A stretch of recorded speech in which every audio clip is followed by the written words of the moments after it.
Many people consider the mutable signs to be cadent or weaker or less directed, but these are the seeking signs: the Gemini, the Virgo, the Sag, and the Pisces. So those of you with a lot of mutability in your chart are more open to ideas and thinking and shifting.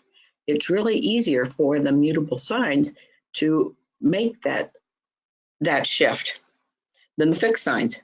Fixed signs have to think about it a lot longer than the mutable signs do. The modalities, as you know, are cardinal, fixed, and mutable. And these points on the chart.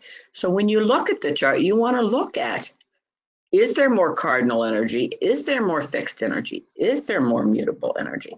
That all matters, because it matters as to the quality of how the person's going to function to get where it is that they're going.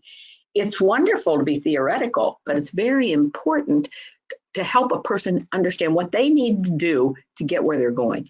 And of course, if the majority of cardinal signs need to be the initiators, they need to get out there, they need to take action, they need to step forward.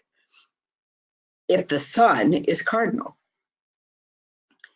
Now, if you've got a cardinal sun and a mutable moon, there might be a tendency to, the urge, the moon, is to be mutable, is to hesitate, and the goal is to move forward and is cardinal, and say, I have to move forward, I have to initiate. In Hillary's case, her moon was in Pisces, it's mutable, and her sun was in Scorpio. So you have, she's coming from the mutable energy, going to the fixed energy. So she has to go from the idea person and just thinking it to making a plan and staying with it. The fixed signs, I have to move forward. So as we talk about that, and we'll go back to and look at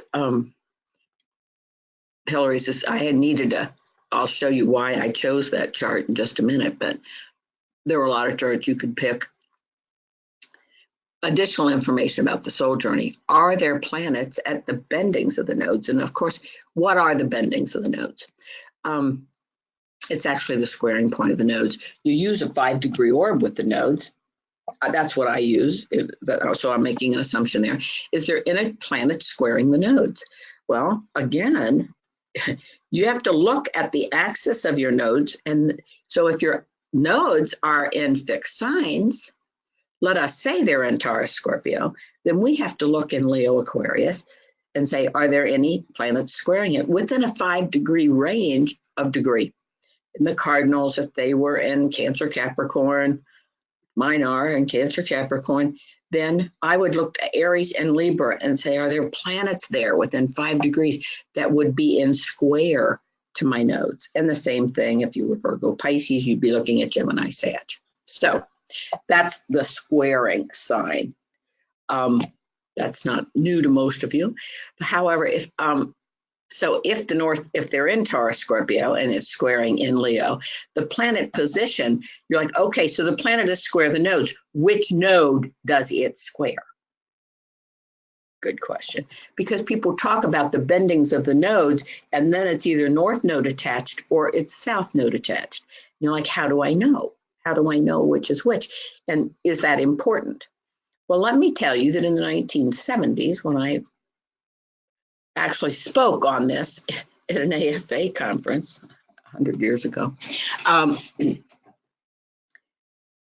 my sun squares the nodes. I considered that to be quite significant. However, I have to tell you, I did not know what it meant. So I bought all these nodal books and I went to the conferences and I said to people, what does sun square the nodes? And I go, just an aspect. Well, of course, since the 1970s, the nodes have again become a very big topic. And lots of things and books have been written on them. However, when you say you have a planet square the nodes, is this something you want to focus on, or is it something you want to try to give up? So that's a fair question. So Dr. Lee Lehman is a teacher on the faculty here at Midwest School of Astrology, and she teaches several times a year to our students on classical. I want the students to have a varied view of astrology and the different practices. So she talked about the bendings of the nodes, which is a classical term, and goes back, we know, to the 1600s and probably before. 1500s to 1700s is when most of the classical material was established. So the bendings of the nodes is they're at the squaring node. So the point, so the planet by position, go backward behind the planet, go back in the zodiac behind it and see what the last node that the sun connected to is.